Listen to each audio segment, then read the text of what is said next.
ಎಲ್ಲ ಹೆಂಗಿದ್ದೀರಾ? ಸಂದಕಿದ್ದೀರಾ? ಭಾಳ ದಿನ ಆಗೋಯ್ತು ಕಣ್ರಪ್ಪ.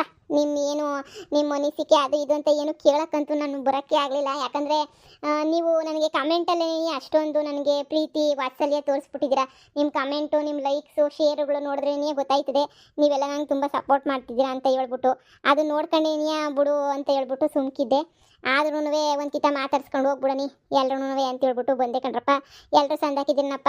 ನನಗಂತೂ ನಿಜವಾಗೂ ನಿಮ್ಮ ಕಮೆಂಟುಗಳು, ನಿಮ್ಮ ಪ್ರೀತಿ ನೋಡ್ಬಿಟ್ಟು ನಿಜ ತುಂಬ ಅಂದರೆ ತುಂಬ ಖುಷಿ ಆಯ್ತೈತೆ ಕಣ್ರಪ್ಪ. 3 ಚಾನಲ್ನ ಅದು ಹೆಂಗೆ ಮೇಂಟೈನ್ ಮಾಡಬೇಕು ಅಂತ ಹೇಳ್ಬಿಟ್ಟು ಭಾಳ ಒಂದೊಂದ್ಕಿತ ಯೋಚನೆ ಆಗೋಯ್ತದೆ.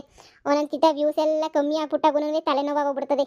ಏನು ಮಾಡೋದು ಅಂತ ಆ ಟೈಮಾಗೆ ಎಲ್ಲನೂ ಪ್ರೋತ್ಸಾಹ ಕೊಟ್ಟು ಸಂದಕೈತೆ ಹಂಗೆ ಮಾಡಿರಿ ಹಿಂಗೆ ಮಾಡಿರಿ, ನಾನು ಮುಂದೆ ಏನು ಮಾಡ್ಬೇಕು ಕತೆ ಅನ್ನೋದನ್ನ ಅರ್ಧ ಐಡಿಯಾ ನೀವೇ ಕೊಟ್ಟಿರ್ತೀರ ಕಣ್ರಪ್ಪ. ನಿಜವಾಗೂ ನಮ್ಮ ಚಿರಋಣಿ ಬಿಡಿ. ಅದ್ರಾಗಂತೂ ನಿಮಗೂ ಗೊತ್ತಿರಬೇಕು, ನನ್ನ 3 ಚಾನಲ್ ಅವೆ. ಮನೆ ಕತೆ, ಹಳ್ಳಿ ಮನೆ ಕತೆ, ಮನೆ ಕತೆ 2 ಅಂತ ಹೇಳ್ಬಿಟ್ಟು 3 ಚಾನಲ್ ಅವೆ. ಈ ಚಾನಲ್ಲಾಗೆ ನಾನು ಬರೀ ಕಾಮಿಡಿ ವಿಡಿಯೋಸ್ನೇ ಹಾಕ್ತಾ ಇದ್ದೀನಿ. ಸೀರಿಯಲ್ ಥರ ನಾನು ಯಾವುದೂ ಮಾಡ್ತಾ ಇಲ್ಲ. ನಾನು ಸೀರಿಯಲ್ ಥರ ಈ ಚಾನಲಲ್ಲಿ ಮಾಡಬಾರ್ದು ಅಂತ ಹೇಳ್ಬಿಟ್ಟೇನಿ. ನಾನು ಬರೀ ಸುಮ್ಮನೆ ಹಿಂಗೆ ಮಾಮೂಲಿ ಕಾಮಿಡಿ ಅಂತ ಹೇಳ್ಬಿಟ್ಟು ಹಾಕೊಂಡು ಹೋಗ್ತಾ ಇದ್ದೀವಿ ಕಣ್ರಪ್ಪ. ಅದ್ರಾಗೂ ಎಲ್ಲ ಬರೀ ಹೆಂಗಸ್ರದೇ ಹಾಕ್ತೀರಾ, ನಮ್ದೇನು ಹಾಕಕ್ಕಿಲ್ವಾ ಹಂಗೆ ಹಿಂಗೆ ಅಂತ ಕಮೆಂಟ್ ಬೇರೆ ಮಾಡ್ತೀರಾ ಕಣ್ರಪ್ಪ. ನೀವು 5 ಜನ ಫ್ರೆಂಡ್ಸ್ಗಳು ನಿಮ್ದೇನೇನಿಯ ಕತೆಗಳು ಅದು ಇದು ಮಾಡ್ಕೊತೀರಾ ಅಂತ.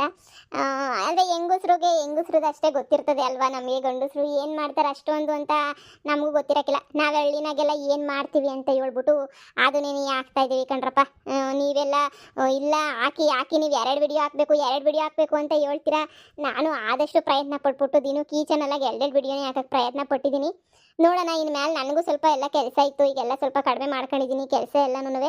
ಇನ್ನು ವಿಡಿಯೋ ಮಾಡೋದು ಬಿಟ್ಟು ನನಗೂ ಇನ್ನೇನು ಕೆಲಸ ಅಂತ ಏನು ಶಾನೆ ಮಾಡಿಕೊಂಡಿಲ್ಲ. ನಾನು ಇನ್ಮೇಲೆ ಜಾಸ್ತಿ ಹೆಚ್ಚು ವಿಡಿಯೋಗಳನ್ನ ಹಾಕಿ ನಿಮಗೆ ಮನರಂಜಿಸೋಕ್ಕೆ ನಾನು ಪ್ರಯತ್ನ ಪಡ್ತೀನಿ ಕಣ್ರಪ್ಪ. ಈಗ ನಮ್ಮ ಪದ್ದು ಅಂದರೆ ನಾನು ಹಂಗೆ ಜಯಕ್ಕ, ಸರೋಜಿ, ಜಯಮ್ಮ, ಪಾರಕ್ಕ ಎಲ್ಲರದ್ದು ಕಾಂಬಿನೇಷನ್ ವಿಡಿಯೋಸ್ ಹೆಂಗೆ ಬರ್ತಾವೆ ಅಂತ ದಯವಿಟ್ಟು ಕಮೆಂಟ್ ಮಾಡಿಬಿಟ್ಟು ತಿಳಿಸ್ರಪ್ಪ ನಮಗೆ. ಹಂಗೇನೆ ನೀ ಹಳ್ಳಿ ಮನೆ ಕತೆ, ಮನೆ ಕತೆದು ಅಷ್ಟೇ ನಿಮ್ಗೆ ಏನು ಅನಿಸಿಕೆ ಅಂತ ಹೇಳ್ಬಿಟ್ಟು ದಯವಿಟ್ಟು ಕಮೆಂಟ್ ಮೂಲಕ ತಿಳಿಸಿ. ಆದಷ್ಟು ಒಂದು ಕತೆನ ಮುಂದೆ ಎಳ್ಕೊಂಡು ಹೋಗ್ಬೇಕು ಅಂದರೆ ಭಾಳ ಕಷ್ಟ ಇರ್ತದೆ. ಒಂದೊಂದು ಕಿತ ಎಷ್ಟೋ ಕತೆಗಳು ಶುರು ಮಾಡಿಬಿಟ್ಟು ನಾನು ಮಧ್ಯಕ್ಕೆ ಬಿಟ್ಟಿರೋದು ಉಂಟು ಕಣ್ರಪ್ಪ. ಎಷ್ಟೋ ಕತೆಗಳು ನಂಗೆ ಬಿಟ್ಬಿಟ್ಟಿದ್ದೀನಿ ಮಧ್ಯಕ್ಕೇನಿಯ. ಯಾಕಂದರೆ ಒಂದೊಂದ್ಸಲ ಹಂಗೆ ಗೊತ್ತಾಗಲ್ಲ, ಏನು ಅದು ಇದೊಂದು ಎತ್ತೆತ್ತೋ ಹೊರಟೋಗ್ಬಿಡ್ತೈತೆ. ಅಂಥದ್ರಾಗೇನೋ ಕಷ್ಟಪಟ್ಟು ಎಳ್ಕೊಂಬಿಟ್ಟು ಬಂದಿದ್ದೀನಿ. ಮನೆ ಕತೆ ಚಾನಲಾಗಂತೂ 700 ಚಿಲ್ಲರೆ ಎಪಿಸೋಡ್ ಆಗ್ಬಿಟ್ಟವೆ ಕಣ್ರಪ್ಪ. ಎಲ್ಲರೂ ತುಂಬ ಪ್ರೀತಿಯಿಂದ ನೋಡ್ತಾ ಇದ್ದೀರಾ. ನಾನು ಅದಕ್ಕೆ ಹೆಚ್ಚು ವೀಡಿಯೋಸ್ ಹಾಕ್ಬಿಟ್ಟು ಸ್ವಲ್ಪ ಇನ್ನು ನಿಮಗೆಲ್ಲನೂ ಖುಷಿ ಪಡಿಸ್ಬೇಕು ಅಂತ ಹೇಳ್ಬಿಟ್ಟು ನಾನು ಈಗ ಮೊದಲು 2 ಹಾಕ್ತಿದ್ದಳು, ಈಗ 3 ವಿಡಿಯೋ ಹಾಕ್ತಾಯಿದ್ದೀನಿ. ನೋಡೋಣ 3-4 ಹಾಕ್ಕೊಂಡೋಗಿ ಆದಷ್ಟು ಬೇಗ ಅದಕ್ಕೂ ಒಂದು ಒಳ್ಳೆ ಎಂಡಿಂಗ್ ಅಂತ ಮಾಡಬೇಕು. ಅದಕ್ಕೆ ನಾನು ಭಾಳ ಪ್ರಯತ್ನನ ಪಡ್ತಾ ಇದ್ದೀನಿ. ಹಾಗೆಯೇ ಹಳ್ಳಿ ಮನೆ ಕತೆನಲ್ಲಿ ನೀವು ನೋಡ್ತಾ ಇದ್ದೀರಾ, ಅದರಲ್ಲೂ ಎಲ್ಲ ವೀಡಿಯೋಸೂ ಬರ್ತಿದ್ದಾವೆ. 2 ಮಾತ್ರ ಹಾಕ್ತಾಯಿದ್ದೀನಿ ಆ ಚಾನಲ್ಗೆ. ಈ ಚಾನಲ್ಗೆ 2 ಹಾಕ್ತಾಯಿದ್ದೀನಿ. ಎಲ್ಲರೂ ತುಂಬ ಪ್ರೀತಿಯಿಂದ ನೋಡ್ತಾ ಇದ್ದೀರಾ ಕಣ್ರಪ್ಪ. ಹಂಗೇನೆ ಈ ಚಾನಲ್ಲಾಗೆ, ಈ ಮನೆ ಕತೆ 2 ಚಾನಲ್ಲಾಗೆ ನಮ್ಮದೆಲ್ಲ ಕಾಂಬಿನೇಷನಾಗೆ ಹೆಂಗೆ ಬರ್ತಾಯಿದ್ದು ವಿಡಿಯೋ ಅಂತ ಹೇಳ್ಬಿಟ್ಟು ದಯವಿಟ್ಟು ತಿಳಿಸಿ. ಯಾವತ್ತೂ ಈ ವಿಡಿಯೋದಲ್ಲಿ ಬಂದ್ಬಿಟ್ಟು ನಾನು ಜಾಸ್ತಿ ಮಾತಾಡ್ದೋಳೆ ಅಲ್ಲ. ಆದರೆ ಇದೊಂಥರ ಸೀರಿಯಲ್ ಥರ ಇಲ್ಲ. ಸ್ವಲ್ಪ ನಿಮಗೂ ಏನೋ 1, 2, 3 ವಿಡಿಯೋಸ್ ಎಪಿಸೋಡ್ಸ್ ಮಾಡೋದು ಸುಮ್ಮನೆ ಆಗೋದು. ಅಂದರೆ ಕಾಮಿಡಿ ಥರನೇ ಇರಲಿ ಅಂತ ಹೇಳ್ಬಿಟ್ಟು ನಾವು ಈ ಥರ ತಗೊಂಡು ಹೋಗ್ತಾ ಇದ್ದೀವಿ ಚಾನಲ್ನ. ನಿಮ್ಮ ಅನಿಸಿಕೆ ಏನು ಅಂತ ಹೇಳ್ಬಿಟ್ಟು ದಯವಿಟ್ಟು ಕಮೆಂಟ್ ಮೂಲಕ ತಿಳಿಸ್ರಪ್ಪ. ನಮ್ಮ ವಿಡಿಯೋಗಳು ಒಬ್ರಿಗೆ ಪಾಠ ಆಗಬೇಕು ಅಂತ ಹೇಳ್ಬಿಟ್ಟು ಒಂದು ಮನಸ್ಸಲ್ಲಿ ಇಟ್ಕೊಂಡು ಮಾಡ್ತಾ ಇದ್ದೀನಿ. ಈಗ ಒಂದು ಧರ್ಮಸ್ಥಳ ಸಂಘ ಸಾಲ ಕಡ್ದಿದ್ದಂಗೆ ಪದ್ದು ಓಡೋಗಿದ್ದು, ಆಮೇಲೆ ಮನೆಯೆಲ್ಲ ಫೋನ್ದೆಲ್ಲ ತುಂಬ ಖುಷಿ ಪಟ್ರಿ ವಿಡಿಯೋ ಹಾಕಿದ್ದಕ್ಕೆ. ರಾಂಗ್ ನಂಬರ್ ಅಂತ ಹೇಳ್ಬಿಟ್ಟು ಯಾವುದೋ ನಮ್ಮ ಬಂದ್ಬಿಟ್ಟು ಅಮೌಂಟ್ ಎಲ್ಲ ಕಳ್ಕೊಳ್ತೀರ ಅಂತ ಸ್ವಲ್ಪ ಎಚ್ಚರಿಸ ಅಂತ ವೀಡಿಯೋಸ್ನು ಮಾಡ್ತಾ ಇದ್ದೀನಿ. ಎಷ್ಟು ಕಾಮಿಡಿ ಇದ್ರೂ ಅದ್ರಾಗೆ ನಾವು ಸರ್ ಮಾಡ್ಕೊಳ್ಳೋ ತುಂಬ ಇರ್ತೈತೆ. ಸರ್ ಮಾಡ್ಕೊಳ್ಳಿ ಅನ್ನೋ ಒಂದು ಉದ್ದೇಶನ ಕೊಡ್ತಾ ನಾನು ವಿಡಿಯೋನ ಮಾಡ್ತಾ ಇದ್ದೀನಿ. ಅರ್ಥ ಮಾಡ್ಕೋಬೇಕು ಎಲ್ಲರೂ ಅಂತ ಹೇಳ್ಬಿಟ್ಟು. ಎಷ್ಟು ಜನಕ್ಕೆ ಯಾವುದೇ ಅರ್ಥ ಆಯ್ತಾಯ್ತು ನನಗೆ ಗೊತ್ತಿಲ್ಲ. ಆದ್ರೂ ನನ್ನ ಉದ್ದೇಶನೇ ಬೇರೆ ಇರುತ್ತೆ. ನಾನು ವಿಡಿಯೋ ಮಾಡಬೇಕಾದ್ರೆ ಅದ್ರ ಉದ್ದೇಶನೇ ಬೇರೆ ಇಟ್ಕೊಂಡು ವಿಡಿಯೋ ಮಾಡ್ತಾ ಇರ್ತೀನಿ. ಸ್ವಲ್ಪ ಜನ ಅರ್ಥ ಮಾಡ್ಕೊಂಡು ನನಗೆಲ್ಲ ಕಮೆಂಟ್ಸು ಅದು ಇದೆಲ್ಲ ಮಾಡಿದ್ದೀರ, ನಂಗೆ ತುಂಬ ಖುಷಿ ಆಯ್ತೈತೆ ಕಣ್ರಪ್ಪ. ಹಾಗೆಯೇ ನಮ್ಮ 5 ಜನ ಫ್ರೆಂಡ್ಶಿಪ್ದು ಎಲ್ಲನೂ ಹೋಯ್ತಾ ಐತೆ ಮುಂದಕ್ಕೆ. ಹೊಸ ವರ್ಷದ ವಿಡಿಯೋ ಎಲ್ಲ ಬಂತು.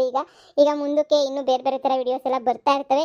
ಈ 2025ರಲ್ಲಿ ನಾನು ಇನ್ನೂ ಹೊಸ ಡಿಫ್ರೆಂಟಾಗಿ ಏನಾದರೂ ಮಾಡಬೇಕು ಅಂತ ಪ್ರಯತ್ನ ಪಡ್ತಾ ಇದ್ದೀನಿ. ದಯವಿಟ್ಟು ನಿಮಗೂ ಏನಾದರೂ ಐಡಿಯಾಸು ಇಲ್ಲ ಏನಾದರೂ ನಿಮಗೂ ಡಿಫ್ರೆಂಟ್ ಥಾಟ್ಸ್ ಇದ್ದರೆ ದಯವಿಟ್ಟು ನನಗೆ ಕಮೆಂಟ್ ಮೂಲಕ ತಿಳಿಸಿ. ಸರಿನೇನ್ರಪ್ಪ? ನಿಮ್ಮ ಕಮೆಂಟ್ಗೋಸ್ಕರ ಕಾಯ್ತಾ ಇರ್ತೀನಿ ಕಣ್ರಪ್ಪ. ನನಗಂತೂ ನೀವು ಕಮೆಂಟ್ಗಳು ನಾನು ಓದ್ತೀನಿ. ಕಮೆಂಟ್ಗಳು ಓದೋಕ್ಕಿಲ್ಲ ಅಂತ ಅಲ್ಲ. ದಿನಕ್ಕೊಂದು 200 ಎಲ್ಲ ವಿಡಿಯೋ ಕೆಳಗಡೆ ಒಂದು 20-30 ಅಂದ್ರೂ ಒಂದು 200-250 ಆ ಥರ ಕಮೆಂಟ್ ಬಂದುಬಿಟ್ರೆ ವಿಡಿಯೋ ಮಾಡ್ತಾ ಇರ್ತೀನಿ. ಸಂಜೆ ತನಕ ನಾನು ವಿಡಿಯೋ ಮಾಡೋಕ್ಕೆ ಟೈಮ್ ಆಯ್ತಾ ಇರ್ತದೆ. ನೋಡ್ತೀನಿ ಕಮೆಂಟ್ನೆಲ್ಲನೂ ಒಂದ್ಸಲ ನೋಡಿ ಹಾರ್ಟ್ ಹಾಕಿರ್ತೀನಿ. ಮತ್ತು ರಿಪ್ಲೈ ಮಾಡೋಕ್ಕೆ ಅಂತ ಒಬ್ಬರು ರಿಪ್ಲೈ ಮಾಡಿದ್ರೆ ಇನ್ನೊಬ್ರು ಬೇಜಾರು ಮಾಡ್ಕೊತಾರೇನೋ ಅಂತ ಹೇಳ್ಬಿಟ್ಟು ಕೆಲವು ಕಮೆಂಟ್ಸ್ ನನಗೆ ಬಿಟ್ಬಿಟ್ಟಿರ್ತೀನಿ. ಆದರೆ ನಿಮ್ಮ ಕಮೆಂಟ್ಸ್ ಮಾತ್ರ ಪ್ರತಿಯೊಬ್ಬರದ್ದು ಓದ್ತಾ ಇರ್ತೀನಿ. ಏನೇನು ಮಾಡಿದ್ದೀರಾ ಕಮೆಂಟ್ಸ್ ಯಾವ ಥರ ಐತೆ ಅಂತ ಹೇಳ್ಬಿಟ್ಟು. ಈಗ 7-8 ವಿಡಿಯೋಸ್ ಮಾಡಬೇಕು ಅಂದರೆ ನಾನು ಬೆಳಿಗ್ಗೆ ಒಂದು 10-11 ಗಂಟೆ ಕೂತ್ಕೊಂಡೆ ಅಂತಂದರೆ ಕಣ್ರಪ್ಪ ನೀವು ನಂಬ್ತಿರೋ ಬಿಡ್ತಿರೋ ಸಂಜೆನೇ ಆಗೋಗ್ಬಿಡ್ತದೆ. ಆಮೇಲೆ ಅಡುಗೆ ಮಾಡು, ತಿರುಗಿ ಮತ್ತೆ ವಿಡಿಯೋನ ಅಪ್ಲೋಡ್ ಮಾಡು, ಟೈಮಿಂಗ್ಸ್ ಕೊಡು, ಭಾಳ ಸ್ವಲ್ಪ ಕಷ್ಟ ಆಯ್ತದೆ. ಅದಕ್ಕೇನೆ ನೀವು ಬೇಜಾರು ಮಾಡ್ಕೊಳಕ್ಕೆ ಹೋಗ್ಬೇಡ್ರಿ. ನೋಡ್ರಪ್ಪ, ಈ ಕಮೆಂಟ್ಸ್ ನಾನಂತೂ ಖಂಡಿತ ಎಲ್ಲ ಓದಲೇಬೇಕು ಅಂತ ಕಾಯ್ತಾ ಇದ್ದೀನಿ. ಇದ್ರ ಬಗ್ಗೆ ನಿಮ್ಮ ಅನಿಸಿಕೆ ಏನು ಅಂತ ದಯವಿಟ್ಟು ಕಮೆಂಟ್ ಮೂಲಕ ತಿಳಿಸಿ. ನನಗೆ ಗೊತ್ತು ಇದಕ್ಕೆಲ್ಲ ಕಮೆಂಟ್ ಮಾಡ್ತೀರಾ ಅಂತ ಹೇಳ್ಬಿಟ್ಟು. ಅಷ್ಟು ವೀಡಿಯೋಸ್ಗೂ ಏನೇನು ಕಮೆಂಟ್ ಬಂದಿರ್ತದೋ ಅದೆಲ್ಲ ಒಂದೇ ವಿಡಿಯೋಗೆ ಇದೇ ವಿಡಿಯೋ ಕೆಳಗಡೆ ನೀವು ಹಾಕ್ತೀರಾ ಅಂತ ನನಗೆ ಗೊತ್ತು. ದಯವಿಟ್ಟು ನಿಮ್ಮ ಅನಿಸಿಕೆ ಅಭಿಪ್ರಾಯಗಳನ್ನ ಕಮೆಂಟ್ ಮೂಲಕ ತಿಳಿಸ್ಬೋದು ನನಗೆ. ಯಾಕಂದರೆ ನಿಮಗೋಸ್ಕರ ನಾನು ವಿಡಿಯೋ ಮಾಡ್ತಾ ಇರೋದು. ದಯವಿಟ್ಟು ನಿಮ್ಗೆ ಏನು ಅನ್ನಿಸ್ತಾ ಐತೆ ಅಂತ ಹೇಳ್ಬಿಟ್ಟು ದಯವಿಟ್ಟು ನನಗೆ ನಿಮ್ಮ ಅನಿಸಿಕೆನ ತಿಳಿಸ್ರಪ್ಪ.